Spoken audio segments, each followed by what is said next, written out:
It's Thursday, guys. You know what that means. We are coming to you live from the Zoom where it happens. Welcome to the What If panel with your favorite people in the What If galaxy, the Fandom Spotlight people, the beautiful people of Fandom Spotlight, where we shine a spotlight on, you guessed it, your fandom. That just got so deep, like off rip. You know, I love it. Love it. I am your underprepared but overly excited host for this evening. Rogue One, always checking in. Mr. Porter, Matty Ice, Matt the Stain, the Great Matsby, and so many other aliases that I won't get to. Coming in, checking in with the Ether Podcast. That's Elephant in the Room, EITHER. The I is silent. We didn't spell it wrong. But enough about me. I'm going to be doing a lot of talking on this episode because I got mic duties today. Before we introduce the rest of my beautiful panel, I do want to send the wellest of wishes to our residential watcher. She is taking her duties super duper literal, and she's just watching this week. Right. So we want to send you positive vibes and well wishes, Yali. Get better soon. But here we go. Starting at guard, the man with the 4K personality and the even better quality camera. Let him know, Joseph. Oh, me. Oh, wow. Of course. Come on, man. He set that all the way up for you. He did. I thought he was talking about you because you're so much better than me. Anyway, hi, how's it going? I'm very excited for this episode and I'm very excited to talk about it. It was super cool and I'm excited to be here with all of you to talk about it because it's going to be fun. Starting at the other guard, it's Mr. Comic-Con himself, the hardest working man in comic books. Take it away, BIC. What up, what up? Yo, this episode, we're going to talk about some amazing things. This one might have redeemed Age of Ultron for me. Might have, because I despise that movie. That movie, to me, is garbage, okay? If that movie was a dinosaur, it would be T-Rash, okay? That's T-Rash. How can you say that when listen.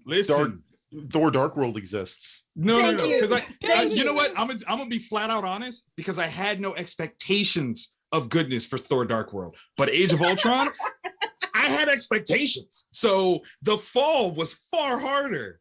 Okay, I'll give you that. I will give you that. I knew you had me. And finally, starting at the other guard, the lady here to keep us on the line, because let's be honest, we're just a bunch of fucking idiots. Mrs. Steve Roger herself, my sister TMNT, but her name's not Karai. What's up, Jazzy? Hey, awesome to be back. Thanks for having me again. No, thank you for being here. And I love your hat. Absolutely. Thank you. Why. I mean, you just swag all the time. San Diego for you out there. It's not Carmen San Diego. If anybody said that to you, disrespect. Okay, oh, yeah. Like total. Rose City Comic Con, it happens. Shut up. No, it's no. Yeah. We got to educate our babies out there. And I was even out there with my little Captain America shield too. I'm like, come on, really?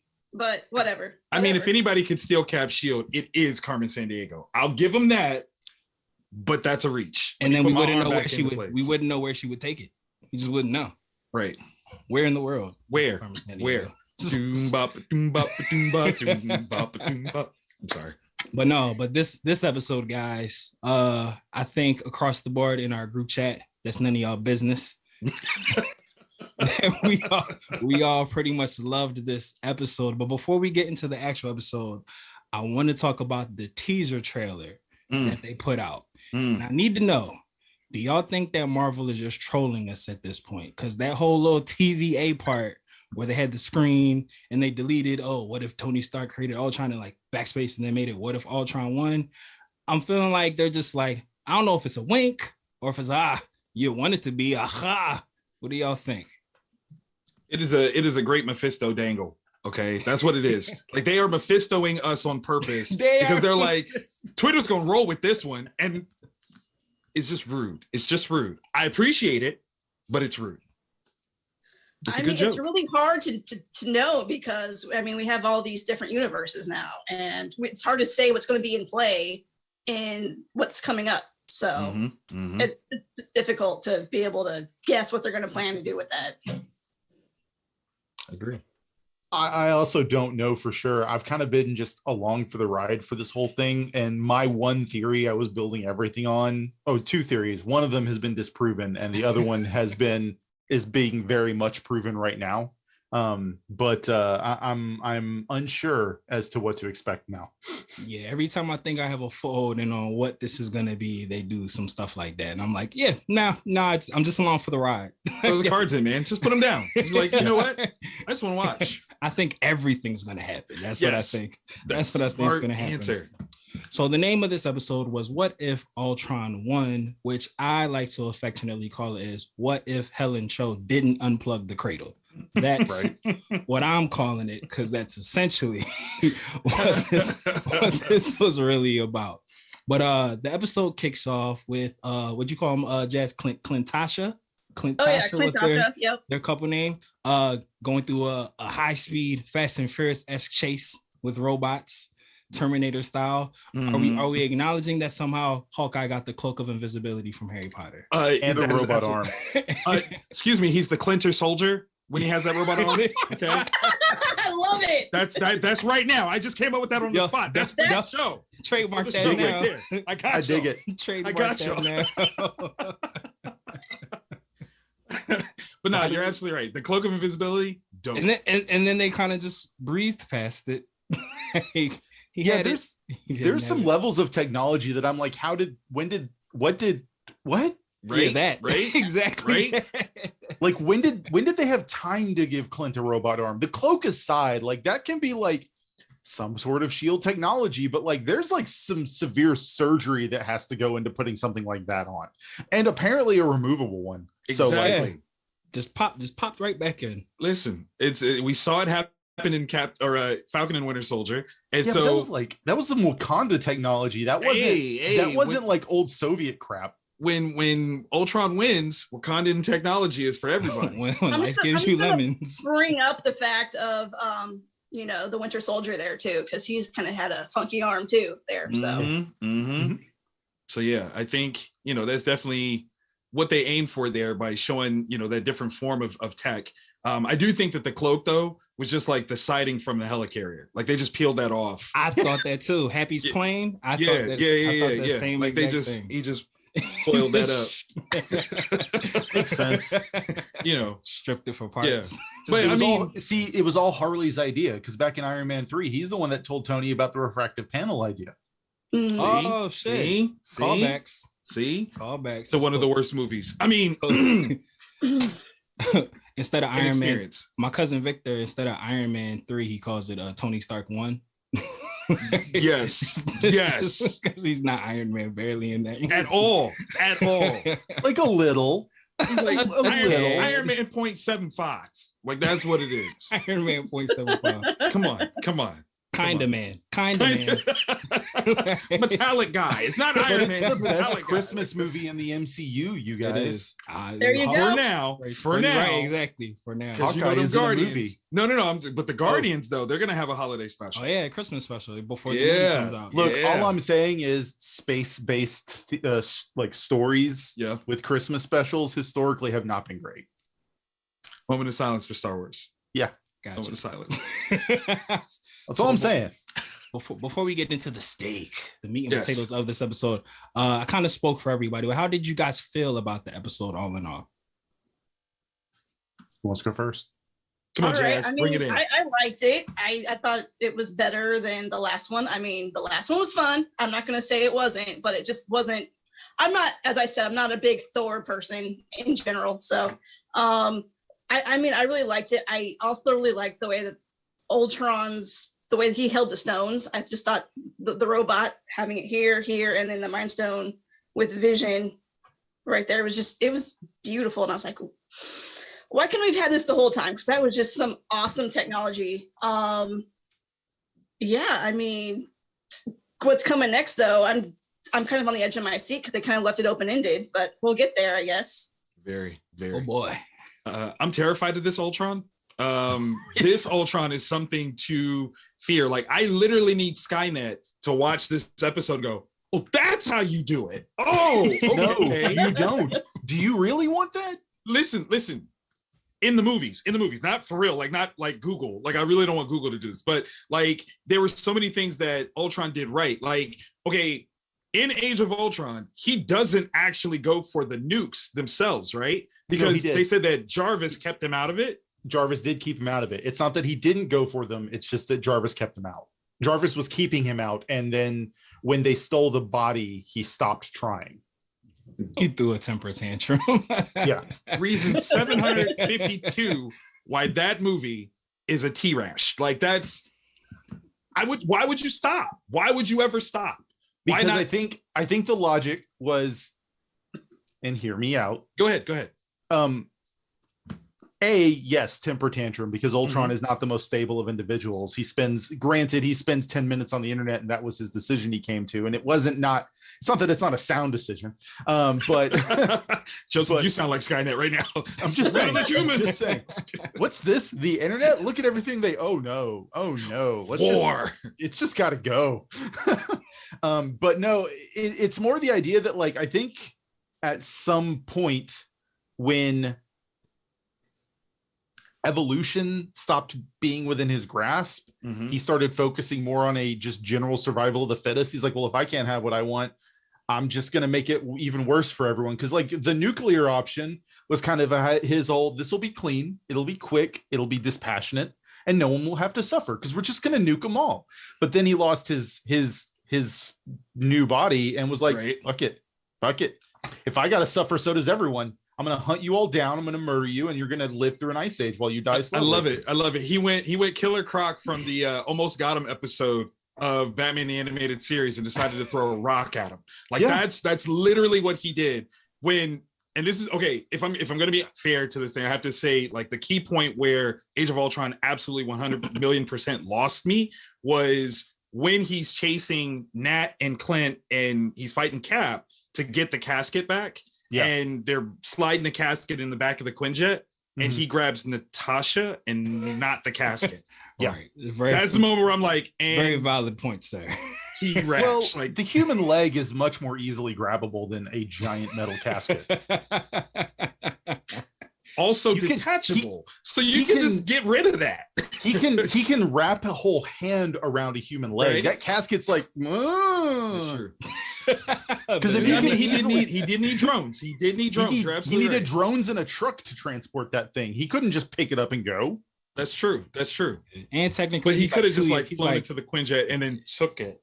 Yeah, you know, he's like 2 years. He's like 2 days old at that point. His fine motor skills aren't there. Is that what it is? Is that Ultron, what it is? His first interaction with a lady. Is that what it is? And that's the other thing is the Ultron that we have in the MCU is not the normal Ultron. He's not the cold calculating Ultron that exists in the comics. This dude was. Yes. Yeah. But the reason is that Ultron got what he wanted and was able to become better. And the Ultron in the comics wasn't made by Tony Stark. That's true. That's true. So Tony Stark's personality and Banner's anger problems and the Mind Stone mixed together with this Ultron and became James Spader with a drinking problem. So and it makes sense because if Hank Pym's Ultron had done the whole, like, which by the way, Hank Pym. So we got a drink on that. Good job. If Hank Pym Ultron was in the same situation of like, I just woke up and I'm sentient and I want to destroy the world, he wouldn't have made himself known to the Avengers. He would have just been like, cool, I'm just going to like take over the computer networks and do it all without them even knowing it. Because Hank Pym's Ultron is a nightmare. Like, because Hank Pym is a nightmare. I'll drink to that one too, actually. Oh yeah, I got you on the next one. I'll do two. Yeah, because Hank is bad. No, you're not wrong. And in this one, like the version of this Ultron and the efficiency of his moves to immediately replicate, find, seek, destroy, like send everything that you got to kill everything that could be is on point. It's the best Terminator movie to ever exist. And it builds totally into like who his character is, because when Tony's getting his way and when things are working out, Tony's like on point. Tony can keep things going. It's when things aren't working that Tony's like, oh God, what happens? What do I do? What do I do now? Because that's like right after Iron Man 3, Tony. So he's like still kind of slowly dealing with his PTSD and like, you know, or not dealing with his PTSD. Right. He is dealing with it, just not healthfully. Very true. Barely that. Very true. So Vic, you kind of did mention about this Ultron being like super duper destructive and like one brain, one band, one sound. It's like he has a one-track mind. So a part that I think that they stole from us in our super secret group chat, that's none of our business. We said we were wondering like, how is this Ultron gonna get all the stones, the Infinity Stones? And we had specifically the Soul Stone. Yeah, specifically the Soul Stone. And we had mentioned like, oh, do you think he's gonna steal them from Thanos? And boy, did he ever. Boom. Boom. So what I want to talk to you guys about this is, because this is like a cartoon that's catered to kids, are we supposed to are we assuming that they're like, hey, ignore the glaring plot holes about how Thanos got the stones? Or are we as like intelligent beings supposed to kind of be like, oh, in a multiverse, we shouldn't assume that all the stones are in the same locations every time? I'll jump in. Go ahead, brother. Okay, so one of the things that I think this show represents is the difference of how they're establishing the Infinity Stones in the MCU versus how they work in the comics. Right. So again, where they were is totally different, but also what universe they're from is different. So in the comics, if you have Infinity Stones from a different universe, they don't work in whatever one you're in. This is not that. Like they work everywhere except for the quantum realm. Like that's the only TVA. Right. Like that's the only place that we've seen that they don't actually work. I would even say the quantum realm because Scott didn't get snapped because but we don't know. We don't know if that's because he just was in the 50% that didn't, which is possible, which is very possible. Also a very good point. Yeah. So like brought up Ant-Man. Sorry. Sorry. Thank you. Way to keep us on. See, you were absolutely right. She's keeping us on point. I love it. So yeah, I think that some of the stones that Thanos got may not have just been from this universe. And that's why, like the time stone, it wasn't from here. So he could get that whenever he wanted. Right. Because the one thing, and then I'll let you guys also expound on it. Because if we're under the impression that the Thanos that he split cheesed was from that universe, they literally showed Gamora in the lead up to when all the bots were like just going to planet destroying stuff. So he couldn't have gotten the Soul Stone that way. Or maybe did he like Nebula more in that universe? Ooh, he killed Nebula. Okay. But we also don't know. We also don't know if that's the same Gamora from this universe. True. Right. Right. And I actually the multiverse. I have a weird little compound theory as to why Thanos has the stones. Tell us. So from Infinity War, we know Thanos is very aware of everything that's happening on Earth. I imagine he's got spies or some dumb thing like that because it's Thanos. And because he knows Stark, he keeps tabs on him. He knows who he is. He knows who the Avengers are. He knows all that crap. I'm kind of wondering if, like, when the Earth went offline, when Ultron nuked it, Thanos was like, all right, let me just go pick up the pieces, and like literally started popping around and picking up stones, and then used, the stones to go get the other stones that were on other planets. Because I think as of Age of Ultron, all of the other stones are at their starting locations. Because the Space Stone was on Asgard at that point. Right. The power was with the Xandarians, that's the problem one. Right. Yeah, because Xandar was intact when the robots were coming to fuck it up. Ultron goes after Xandar. It really depends on what order he went and got the stones. Because if he went and got the Space Stone first, he could have literally popped to where the safe was on Xandar and stole the Power Stone. Also true. Very true. So I don't know. Like, yeah, granted, it was whole, but that doesn't mean he didn't like punch a hole in their defense system either, or to get it or something. So he could have literally went and gotten all the rest of the stones, because also Gamora is the only one that was supposed to have known where the planet that the Soul Stone was on was. Yeah, Vormir. Yeah. Right. Also true. In this universe, it's in a different place. Yeah. Allegedly. It's somewhere else.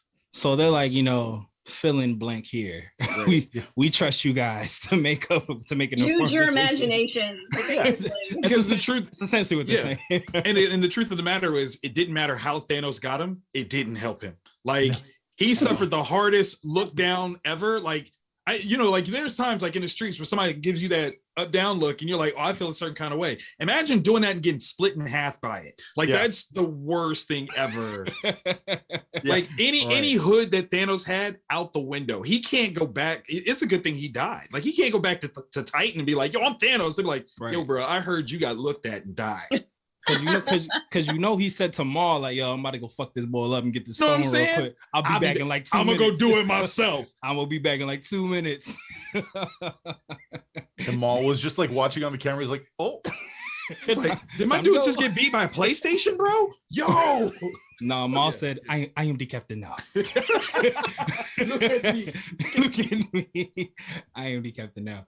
So he splits Thanos into Ghost plus Ultra. Now he's Super Ultron, while we have Clintasha in the middle of the most arbitrary task that literally gave me anxiety and stress that I've ever seen in my life. Picking through these books in this Russian bunker that has about 1 billion different boxes.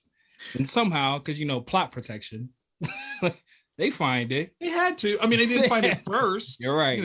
You're right. They was in there for a while. But in the midst of this, something happened that we only saw briefly mentioned that in the Beetle Jacket Strange episode, is someone was aware of the Watcher's presence. So I asked this question to you guys.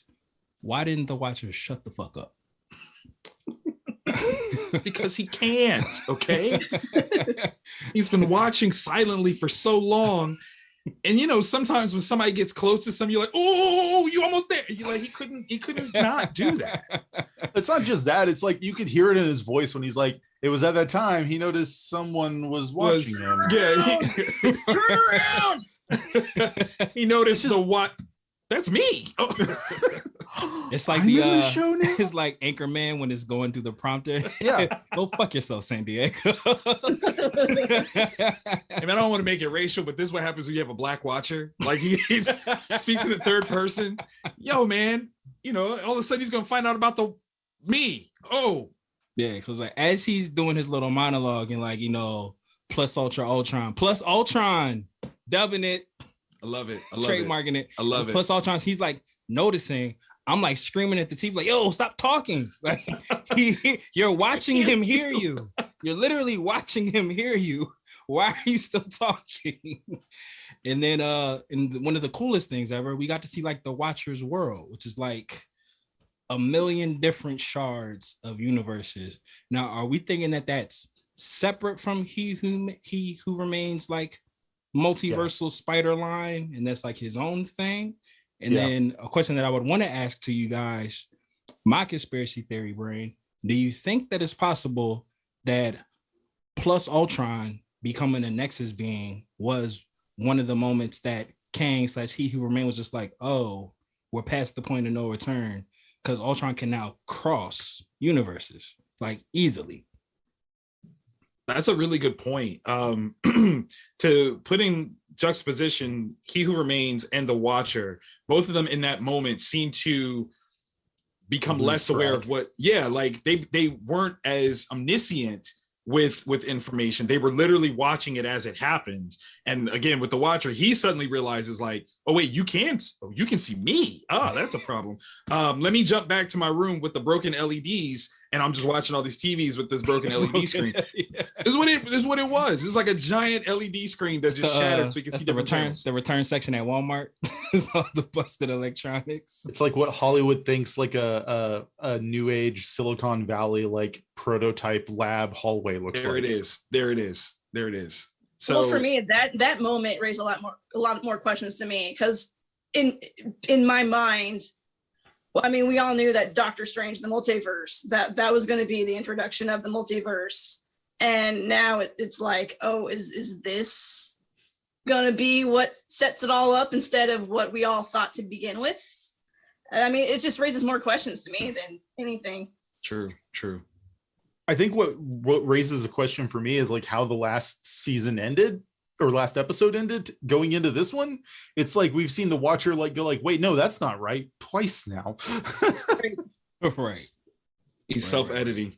That's what it is. And where does the end of Party Thor with plus Ultron coming at the end versus this episode? What chronologically, how did that happen? Because it seemed like the Party Thor should have happened after the events of this week's episode, but I think it is. Yeah, but him not really recognizing plus Ultron kind of confuses it. Yeah, so it's like when did these chain of events happen? Because it seemed like it was a flashback episode, kinda. Yeah. But then it's just like, oh, who's this? The guy that just whooped your ass. That's who it is. Do you think that it was when he was trying to find the Watcher that drew him to it? Because like he shows up after the Watcher grandioses and disappears, and then all of a sudden here comes Ultron looking for him, and then Watcher disappears, so then he probably leaves. He probably is like, that's a good point. Where's the dude? Oh, okay, I missed him. All right, I'll be back.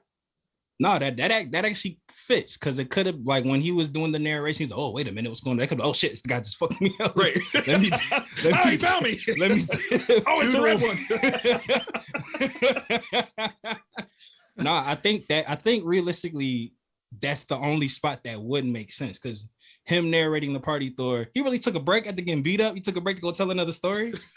He got to pretend like ain't nothing happened. Of the Watcher, because he needed to go to a party. We're dealing with weird timelines and multiverses and stuff. I have no idea when all this takes place. There's no singular continuity anymore. Nothing matters. Exactly.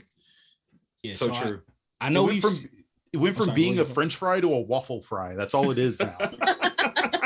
I love that analogy so much. That is so perfect. And now I want waffle fries. Yeah, Randy, right? I want waffle fries. Absolutely. So I know they had showed like versions of Watchers was talking to Stan Lee, and what movie was Guardians 2? Yeah. When they were warp speeding through places. Do we think that if not this version of the Watcher, maybe like the species of Watcher, do we think that species and He Who Remains are aware of each other? Because they kind of are, crossing streams here. Haha, pun intended. with stuff that they do. I don't know. And that's only because I don't know if the whole like Watchers in Guardians 2 is supposed to be canon or an Easter egg fun thing or what. And then I don't know like how far this whole multiverse concept goes, because we're dealing with the idea that like technically the MCU is canon in the comics, but not the other way around because of the whole Earth number variances and stuff. So like, is the MCU now its own timeline with its own multiverse, and then you have the comic timeline with its own multiverse down here? Or are they just completely separate, massive branches? Like, there's so much that's like, like before they introduced all this multiversal, multi-timeline stuff, I was like, you can probably trace everything, but now it's just like, I don't even want to keep track of it anymore. No, it's crazy. It's crazy. Right. It's not because it's enough to make you question whether or not those were different Watchers, or now were they all different versions of Uatu? Oh, and like that's why they got together and they were just like, so what's going on in your world? Did you get beat up by plus Ultron? Right, like that dude's got hands. If you see him run, he got hands and feet. He's an agent of the Matrix. You just run, okay? You ain't the one. You ain't him. The invitation said there were supposed to be 4 of us. Where's the 4th one? Meanwhile, getting the crap beat out of him over here. He's like, I got. I need somebody to make that happen. Okay, even if that's just like a short. So speaking of getting cut, how much did y'all love that fight? Are we saying that this? So for me, I think this was the best fight of the series thus far. Yes. Oh, the series thus far, absolutely. Yeah. Yes. Uatu's got hands. Okay. Surprisingly. So very high center of gravity and hands. Right? Hey, why would you ever headbutt that dude? Like, I can't believe that plus Ultron, he was like, bink, and it was like, come on. I mean, honestly, if you're in the middle of a fight, do you really think you're just like trying to like damage as much as possible? I would guess. If my brain is a supercomputer, I might fight. Yeah, I was gonna say, like, if I'm a supercomputer, I would hope that I'm like, if Tony's armor could map out Steve's fighting moves, I would like to think that plus Ultron could be like, Nah. You think you can fight me? No one wins in a headbutt. No one here wins in a headbutt. When he comes back at you like, boom, you're like, yeah, think about that. My head is the size of a person. Do it. I like the power of knowledge. I like to think that when Plus Ultron was trying to crush Nawatu's head like an egg, that was like a callback to the Age of Ultron line where he was just like, have you ever tried to make an omelet? And he's like, I swear to God, he beat me by 1 second. I like to think that's what was happening. True. I like that. But with that fight, we saw he got geared up. Yeah, he did. Man, when he went Super Saiyan, got geared up. Best Kirby iteration of Fight Club gear. I love it. Yeah. Which leads me to my next question. So between the armor, his powers, him referencing an oath that he made about not being able to get involved, could this potentially be leading to Eternal, since that is the next movie setting up? Because I saw a lot of similarities with like his armor, again, that promise that he made not to get involved, like his power set now. And they keep saying that what's going to happen in Eternals is like going to really shape everything that's to come after it. I don't know enough about the Watcher's origins. Like, who the hell did he even make an oath to? Like the Celestials. They're right. Yeah, Mephisto. Yeah. Okay. Yeah. Wait, what happened was the Celestials, had been moving around doing stuff, whatever, and a Watcher watched Galactus eat a planet that had a Celestial in it and didn't intervene. And so the Celestials was like, yo, Hood, like, you let that happen? And he's like, well, he's like, oh, well, we just watch. He's like, you know what? You absolutely right. From now on, you don't do nothing but watch. If you intervene, we intervene. Say something. And he was like, I'm gonna just look there. I'm gonna just peek. Beans, greens, potatoes, tomatoes. Like that's what that is. So that's what the Watcher's origins are. But like they're being scolded. Then that means that,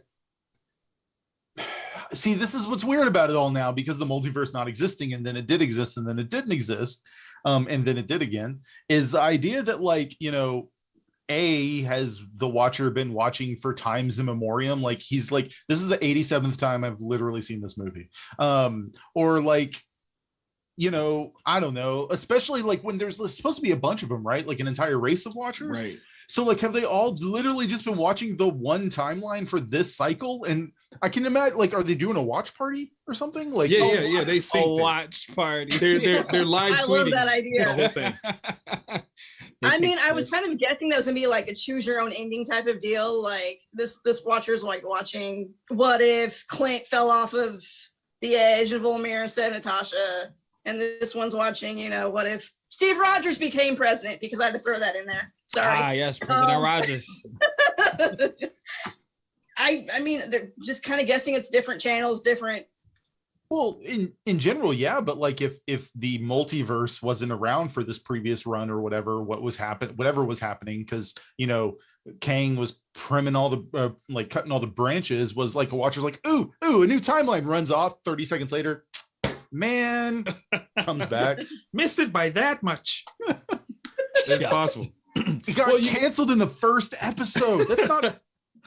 Well, you gotta remember though, from the comic side, the multiverse is not really a Marvel comics thing, right? It's a scientific thing. It's just true. Yeah, but like comics wise, Marvel was always good for playing around with time, not multiple universes. So that's something that's always been from the comics a little bit different from what they're doing right now. They're really jumping into a lot of untapped territory, because that's not really what they've ever really played with until like really the Ultimate Universe being created. I was about to say, like, well, isn't that the whole point of like the Secret Wars? Wasn't it supposed to be all these other all these other timelines or universes like propping up and everyone's fighting each other? 2015 one, yes, but like that's like the third iteration of Secret Wars. Where I thought the original one was that. So no, the original one was good guys versus bad guys. Essentially, it was really to sell toys, but that's what it was like taking all these different characters from different books, making them all fight each other. and what happens secretly.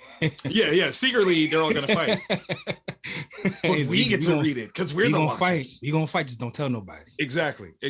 That's because it was again taking characters that didn't necessarily interact and putting them all together. You know, that was the closest to the multiversal aspect, but they're all in the same universe, just different titles. So was the Plus Ultra bite of the universe very galactic-y? Was that another aha? Or nah, that was way worse than Galactus. Or they just teasing us. That was just really cool. That's all that was. Yeah. That's how you know that Thanos is a chump. Because that dude Plus Ultron used the Infinity Gems to create a big enough version of himself to eat a galaxy. Take a big old bite out of it. He didn't clean the plate. He didn't. One hitter quitter. Done. I just see it. It's great though because Uatu lands and he's very tasty. I mean, but it's great because Uatu is like he lands like, all right, I got like 30 seconds before he shows up. Looks up and just sees like this. Right, his face. He's like, oh like, no. I mean, what do you do to that, right? Because you're like, I was just throwing hands with this guy. He's now about to eat the galaxy. I'm not prepared for this fight. I'm not. When he was I just think it's funny. He was punching them so hard, the spectators were changing race. Yeah. When you get punched to a reality where Wakanda takes over New York, because they would like they were just there. I'm not gonna lie, I did love that. Like when he's just like literally just pummeling him in the ground, and every punch is sending shockwaves of different dimensions out. I'm like, that's it. There were some fights, like as we talked about, like favorite fights and stuff. Like there were some fights I think were better fights, but this was definitely the most creative fight. Oh yeah, like the coolest, just straight up like this is like what you want from galactic level crap from Marvel, because this is what the galactic level crap in Marvel is. It's like things that are happening that one universe will never realize even happened, but it's like cosmically shaky. You know what? Now I think about it, my mom might have an Infinity Gem because she's definitely said that she'd knock me in the next week at least twice. And now I see what that looks like. Yo, I was really with you that whole story. I was like, what? I'm starting to wonder if it's the fabled seventh Infinity Gem, the continuity gem. I mean, that's the continuity gem. That's the one. That's what the Dark Doctor Strange is hiding in, is the continuity gem. It's a really big one. Look, they said it's the multiverse. Everything is canon. Anything is possible. Like, everything is canon. But to step away from Plus Ultron to talk about the other half of the episode, going back to Clint Tasha and their mission to save the world, we got another big return of a very comic book heavy villain who wasn't really spotlighted that much in the movies, but apparently he's back. We got the return in another movie. We got the return of our man Zola. Multiple Zolas. Oh yeah. Potentially. Yeah. Zola was supposed to be in, I think, Ant-Man and the Wasp. Was he really? Oh, well. Drinking to that. There's concept art of it out there where he's like two-hand drink this one. Where he was in like a humanoid robot body with like a leather trench coat on and like the TV in his torso. Oh, I'm gonna keep drinking. I'm keep drinking. Like praying. Okay. I can I think that's actually where they got Crank from, was Armin Zola, because he's been like that. Zola used to be like that. Yeah. Well, and Turtles is all just like ripping off popular comics of the time anyway, like lovingly. I say ripping off, but it's like lovingly doing it. It's winking at it. It's like, because the Turtles origin is basically the other end of Matt Murdock's origin. Yep. So absolutely. Super true. Well, you actually might have just given me my biggest reason to go see the Eternals now. So there you go. I dig that. Man, that's dope though. Okay. Yeah. Armin Zola being introduced as a potential thing. I'm going to keep this 1,000,000% going back to Age of Ultron is T-Rash. So no, so here's my thing, right? We were supposed to have Abomination in that movie too. In Age of Ultron. I did know that. Thank God that didn't happen. We love Blonsky. I do love Blonsky. We love Blonsky. He's like the best thing to come out of that Hulk movie. Okay, that's fair. And Thunderbolt. We got Thunderbolt Ross too. Both of them. That's true. 10 rings though. 10 rings. Shang-Chi. Yeah, that's true. The whole concept of Age of Ultron encapsulating what had happened in the previous phase that was the thing that always bothered me, was that I always thought that Ultron should have been the AI program that was targeting different people from Captain America Winter Soldier. That's what I thought Ultron should have been based off of. So this, like, when I tell you that this episode literally saves Age of Ultron for me, this is why. Because you use Armin Zola as this AI thing that can counteract Ultron. I'm like, yeah, I'll get it. Yes, this is the way this should have been. So it's all connected. Well, and I think, like, going to Age of Ultron, I think also it would have been better if Ultron was set up longer than just one movie. Like, if he made Ultron earlier to do the thing, and he was doing the thing well, and then something changed in the movie, and that's what became the thing. Right. You know, because I was super scared when Age of Ultron was first announced, going to be one of the movies. I'm like, oh no, are they gonna make Jarvis Ultron? I don't want them to do that to Jarvis. I love Jarvis. And instead they made Jarvis Vision, and I was like, all right, okay, that'll work. Yeah, dig it. And to Victor's point about Age of Ultron, I will agree, it wasn't one of my favorites up until Endgame, where Steve picked up the hammer and it all went back together from Age of Ultron. That's what made me not hate that one so much. I respect that. I definitely respect that. For me, I like Age of Ultron a lot, if only because it's not that it's like one coherent movie that I love. It's littered with a bunch of things that I love. Like every little thing here and there. Like, I could watch a 3-hour movie of the party scene at the Avengers Tower, because it's stupid fun, and it's just them having a good time with each other. And then I really love the whole final fight on the floating island. And my wife uses the Hawkeye speech. My wife uses the Hawkeye speech in class. Like, she uses it to teach students about rhetorical arguments and stuff like that. So it gave us a reason to be like, okay, Hawkeye's not the most boring. He's just kind of boring. He didn't have a chance to shine. That's all. They really didn't. On the other end of things, they did stuff like they did Thor dirty. Thor's just like, here's your pool, and have your vision in your pool, and that's nothing else. And they cut out most of that scene, right? That would have made that scene made way more sense. And I liked Abomination because the whole premise was like, I had read that it was either going to be that Ultron basically was like, I'll set you free if you help me, and Abomination's like, okay. And then I also read there was a version where the Avengers like, look, we need the extra muscle, and he's like, I mean, you shaved some time off my sentence, and okay. I would have liked that. Not gonna lie. You know, because I also love in the comics when the villains are like, I'll help you against this world-ending event. Yeah, because like if the world dies, I can't do stuff either. X-Men. It's just There's a line from Guardians where like it makes absolute sense, where it's like Rocket's like, why do you give a crap about saving the galaxy? And you live in the galaxy. I'm one of the assholes that lives in it. And he's like, okay. Duh. I guess it makes sense.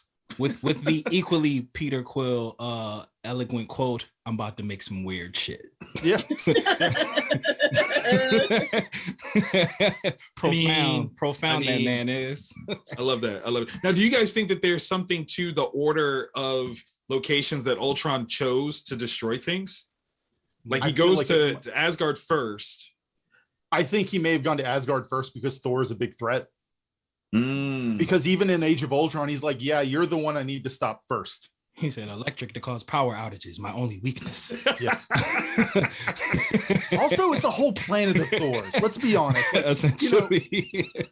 Yes, Thor is more powerful than a lot of the other Asgardians, but do you really want the entire army of Asgard showing up on your door going like, hey, Ultron, stop. No. Especially if Odin's still alive. Like, that's just really bad. Like, it's true. But he don't want that smoke. No, not at all. Not at all. At all. But he went after Ego, which I was like, ooh. Yeah, that was interesting. That's a move. Like, my wife pointed out, Ego made a horrified face when Ultron showed up. Ego's face is like, oh no, because he knew. We can only hope Mantis was with the Guardians at that point. Yeah. You mean on at the Sovereign? Oh shit, you're right. Yeah.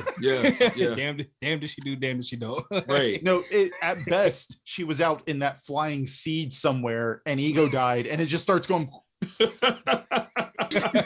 Like, wait. She's like, I know I left him right here. Like, wait, what happened? Where is he at? He just unplugged like the Matrix, like his body just falls over. Right. That could have been an interesting plot, though, to see her try to like mind mess with his head to make him to make Ultron stop whatever it was he was doing. So I think there was something to that there because I like that. I like that. Yeah. Because that's the thing, like he's vulnerable to that kind of crap as Vision Ultron. Right. Do we think that making him plus Ultron, and I'll get your guys' take on how you think the show's gonna end. Are they giving themselves a way to bring Ultron back into the movies? Because it's like, how do you defeat this type of being? Because it's like the whole part where where Zola was getting back online. If you notice, that was the same room and the same computer where they had the fight in Civil War. Yep. That was like the same setup and everything. So then it's just it was the Hydro bunker. Yeah, exactly. Right. So when they do things like that, again, I'm like, is this just a aha wink to the people who know it type thing? It's just like, oh, are you trying to say that like Zola's consciousness was in that bunker that whole time in the movie? Turned off. And now he just Zola's not connected to himself because he didn't know the other Zola was gone. Exactly. Right, so there's something very interesting to that, but it's not the first time that the illusion that Ultron was going to come back was made, because that was something that was a fan theory for Endgame, that in the absence of what Thanos had done, Ultron comes back. Ooh. And they were like, one of the classic fan theories is that Ultron comes back and somehow they have to convince Thanos to help them fight Ultron, which I was like, yo, that's crazy. And I would love that. So I think that's definitely an open door. Because that's also the other thing is like at the end of Age of Ultron, they never really fully let you know that Ultron's gone. Very true. Because it's the thing, it's Vision that did it. And Vision is, if anything, probably the most compassionate of all the Avengers. Right. I mean, he was born yesterday, to quote him. Literally. Beautiful. Them fine motor skills, they wasn't there. Wasn't at all. But like, he grabbed the leg. Vision, if anything, would have been like, man, this is really sad. I should just contain him and like teach him not to be such a piece of crap. Right. And then like I said, Vision is the MCU's Mega Man.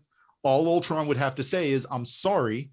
And Vision would be like, okay. All right. So like that was the thing. Like, there was a lot of people afterwards, like it was the Mephisto of the second and third gen of Marvel movies, because it was like, is Ultron doing this? Is it really Ultron? Is he just smarter and not being super aggressive because he shouldn't have been to begin with, because he's not an idiot?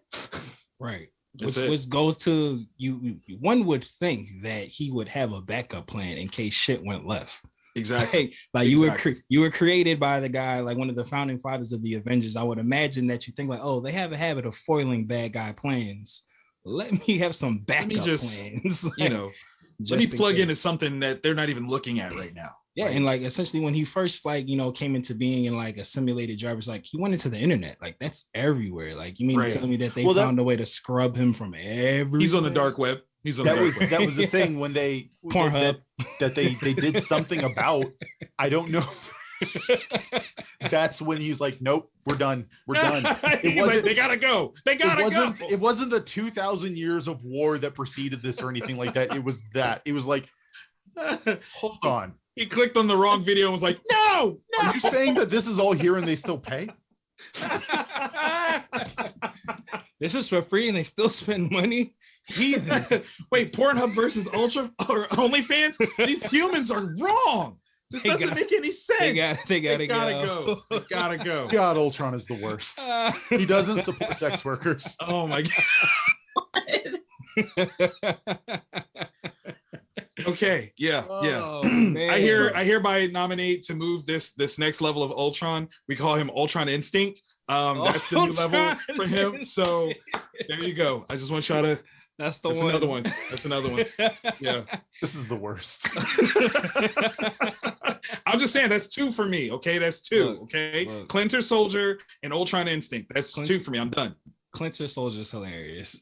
It sounds so dirty, and I apologize. That is a comedy gold. Speaking of the Clinter Soldier, when do you have time to sit and think maybe I should make a USB drive arrow? Like when is that? That wasn't the first one. He's already had that before. Like when does one think like I might need one of these ones? Yeah. No, because he definitely used that in Avengers. Yeah. Remember? Because when he was controlled by Loki. Yeah. He shuts down the helicarrier. Right. He definitely did have that. Yeah, he's had that since 2002. What made him think like, yes, this is what I need in a post-apocalyptic wasteland. That's Right. what I need is a USB arrow. Now, I will grant you that. To be fair, anything that he can shoot at you at this time with a bionic arm, it's going through you. That's really all he cares about. Like, it's not about information. Will it pierce you? Yes, I'm shooting it. I think we got to really give it to him is the fact that, like, at this point, we basically know what would have made Hawkeye a better Avenger is giving him a robot arm, because, you know, he was one-manning an army of robots better than he ever did. He's just like, tink, tink, tink, tink, tink. He did. His reload was incredible. Isn't he like an unspoken meta-human? Like in the comic book, like I know they can't use the word mutant now and stuff, but like, isn't that like he's part of his shtick? He never was a mutant in the comics. He was just like good peak human normal evolution kind of stuff. Yeah, like he was just really good. He's like a lot of the villains in DC where they're like, he was just trained from a young age. That's all. A ninja. Yeah. Correct me if I'm wrong, because I'm not really familiar with the Marvel comics per se as I am with other comics. But isn't he like originally deaf or something in the comics too? If he's not 100%, he's like 95% deaf. Right. And they apparently are leaning into that for the series, for the Hawkeye series. He's got the ocular implant and stuff for the hearing aid. So. Him and Dick Grayson were in the same circus together. That's a little continuity. There you go. Brought it out there. Brings it all together. Yeah. They brings it all together. Nightwing and Hawkeye. It works actually. Holy crap. It does. You're not wrong. So what we need and what we don't need, don't do this is terrible. This is monopolyist level type stuff. Is what we need is Disney to just buy DC and just make it all one universe. You talk about a crisis. Oh my God. A crisis on infinite multiverses. Is it too late to bring Robert Downey Jr. back to have one off with Batman? I mean, it's never too late. I don't want the fight. I just literally want them staring each other down and arguing about who's richer. That's what I'm talking about. That's what I want. It's just an argument. They just keep buying each other's company. The scene's gonna be they're all gonna go get shawarma. The bill's gonna come. An old spaghetti western theme will hit, and Tony Stark and Batman. Who's the first to pull the card? Who's the first to pull the card? But see, Batman's is the Bat Platinum. Yep. Batnum. Yep. The Batnum card. Wow. That he conveniently cut in the form of a batarang. Yeah. No, it's got throws it into the register. It swipes it. And it still circles back to him after swiping. What kind of chip is that? That's amazing. Brings the receipt back with it. It's already signed. Like, that's crazy. So, but no, it's one of these situations where it's like there's so many weird little things about this whole series where, especially now that we're getting into the weirdness, like I was gonna ask, like, Uatu just got his ass handed to him by what are we on, Ultron Instinct now? Ultron Instinct. The name changes every 20 minutes. It's the multiversal version. Exactly. What is he? Because that's the thing. How the episode ends is he goes to get Strange. He's like, "Hey, I need your help," and Cthulhu Strange is like, "Okay." Right. He's like, "I need you to eat this guy." You're gonna beg, but okay. Right. I'm gonna. You left me here. You just let me. You could have helped, but you didn't, and now you come to me. But I'm gonna make you earn it. I'm gonna make you earn it. You literally faded away when I needed you most. like quite literally faded. I've never seen the Homer Simpson gif in real life, and you did that to me. And you did that to me. You literally faded into the bushes on me, bruh. And what's worse, into that crystal wall. And what's worse, because you've been watching, I know what that meme is. So you knew I could appreciate that moment. Dick move watcher. But like, what does he like really think one more magician is gonna do? Like, it's because Strange has been there the whole time. If he was that powerful, maybe he could have busted out and gone like his own multiversal hopping or whatever. But like, he couldn't, and Ultron can literally eat galaxies. So like, what's he gonna do? What's he gonna do? Like. Yeah. They're gonna cut a wrestling promo. Like, I have an idea. I have an idea how it's gonna work. It's gonna be the Age of Ultron solution again, where basically they're gonna cut him off from the network. But I don't know, like, what the end game after that right, is. Now that he has the stones. The whole plan is to drag him, like I imagine it's going to be to drag him back to his original universe where Zola's sitting there and he's like, oh, the hive's here. All right, now I can shut him off. Or now I can connect it. Right. But I don't know what the end game after that's going to be. What happens if he shows up, hives on, and then all of the drones now have the same Infinity Gem connection? That would be terrible. Please don't do that. I don't need to. No, never mind. Mind scrub. I did not mean to put that into the universe. I apologize. No, but what's going back to my head now is when we got the restart from the X-Men and the Dark Phoenix story basically happened again. It's like all of this build up, that's wonderful for this story again. I don't want to see it. I want something new. Yeah, I agree with that. Totally. What's going to happen is they're going to get Scott and he's going to put his head, because that's all he is, into Ultron and then expand. There you go. There you go. That's how it's Scott. There it is. Payoff. There it is. To Scott.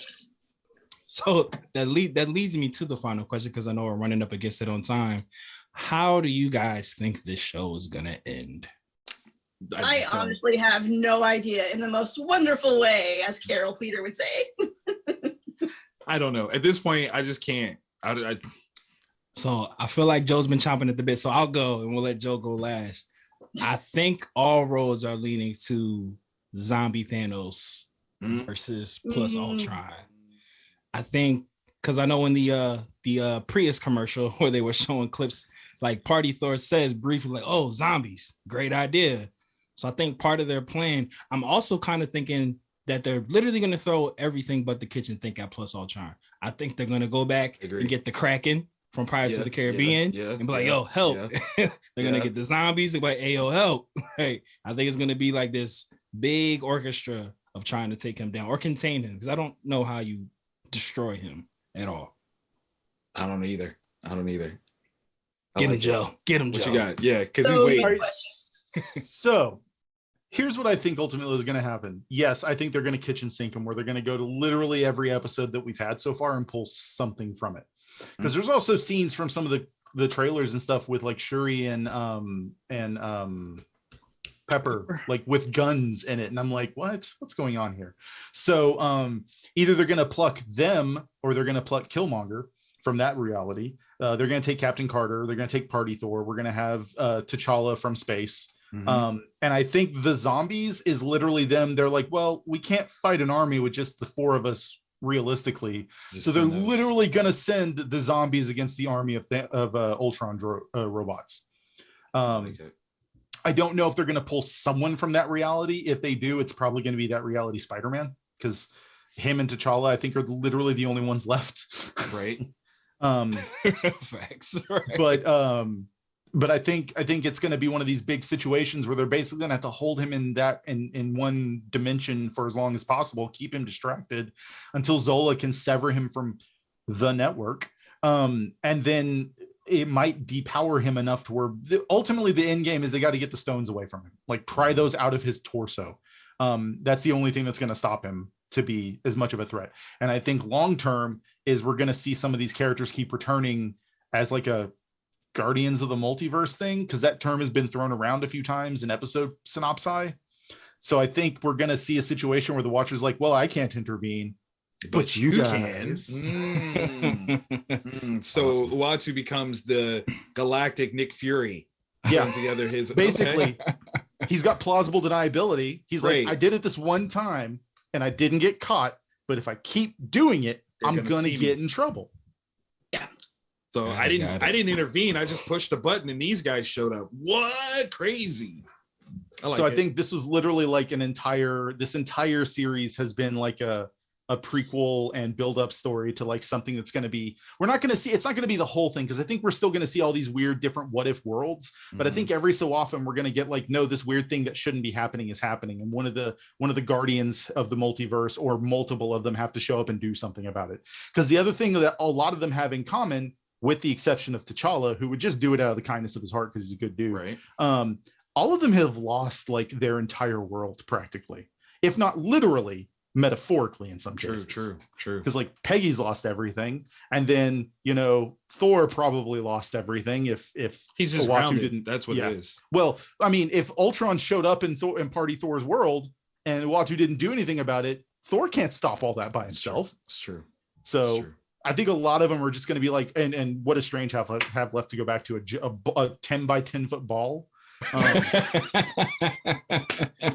Anybody else disappointed that like when he's trapped like that, Strange doesn't get like ripped, like just doing some body exercise? Just in there, you know what I'm saying? It's just like clanging and banging, you know clanging and like, banging. That's what I'm kind of disappointed. He's got like love and hate on his knuckles. Exactly. You know what I'm saying? See, he probably could because he's a shapeshifter now. He's not even who he used to be. That's what I'm disappointed at Skinny Strange now. Like, yeah, bro, he you ain't got like, nothing else to do. He was like just sitting crisscross applesauce, like just chilling. Like, like it's something. Project the TV screen or something. Like, come on, bro. There sitting. Play chess against himself. Right. Just Kick out one of the things and then play against it and then absorb it later. I'm pretty sure that if he did that, that would like let him actually know how much time is passing and it would drive him even more insane. That's true. Absolutely. So we are pretty much all wrapped up. Just a rapid fire question just for each of you guys. They've already announced the season 2. Does all of this madness stay self-contained in this show, or do they branch off into the movies? It's gonna branch off. It's got to branch off. Yeah, I'm thinking it's going to branch off too. If it's all canon, it's got to branch off. Yeah. The fact that they keep driving that home, it's canon. Don't forget. Right. Don't forget it's canon. Now we may not see everything that's happened branch off in some form, but there's going to be some shock waves. Exactly. I mean, I did appreciate the fact that when I originally started this, thinking it was like one-offs, but I do, with what's going on now, I do think we're gonna see things happening in the movies for sure. Exactly. Give me more Watcher. Yes. I love when we're one band, one sound. Makes for great TV. But guys, that is our time. For everybody who is here with us now, for the people who are watching this on a random Wednesday in July, thank you for being here with us. And we always want you to do 3 things in life that'll make you a better person. Do it. Mind your business. Yep. Drink water. Hey. And always follow your fandom. Guys, say goodbye to everybody. Let them know what you got going on. Jazz, would you like to go first? Sure. You can catch me on Tuesdays on the Walking Dead panel right here on Fandom Spotlite. And you can follow me over at Rose City Widow on Instagram. And she's the greatest. She is the That's greatest. you, bro. That's you. What a oop. Take it away, Vic. I know, right? I'm Victor Dandridge, the hardest working man in comics. You guys can find me at Vantage In-House on all forms of social media. We've got amazing self-published books that are about to be your brand new favorites. Like when it comes to comparing me to your favorite writer, I'm their favorite writer. So you should get on this train. Humble stunt. That's what I'm saying. Mr. Davis. I have absolutely nothing going on, but you can find me on social media at The Spice Must Joe on Twitter or on Facebook with my name, or you can find me on LinkedIn with my name as well as, I don't know, other places. I think I just discovered TikTok like 2 weeks ago, and it's very fun. Yes! He said he's not doing anything that he can talk about. Ooh. I'm not actually doing anything, but I am doing something just not like important. But let me just say, don't let him fool you. You'll see the seeds of what I've planted in 2022. Hey, foreshadowing. Put on your Uatu glasses and just watch. So we have had a great time. Thank you so much for giving us y'all Thursday night, and we will see y'all next week for the season finale of Marvel's What If, and we are out.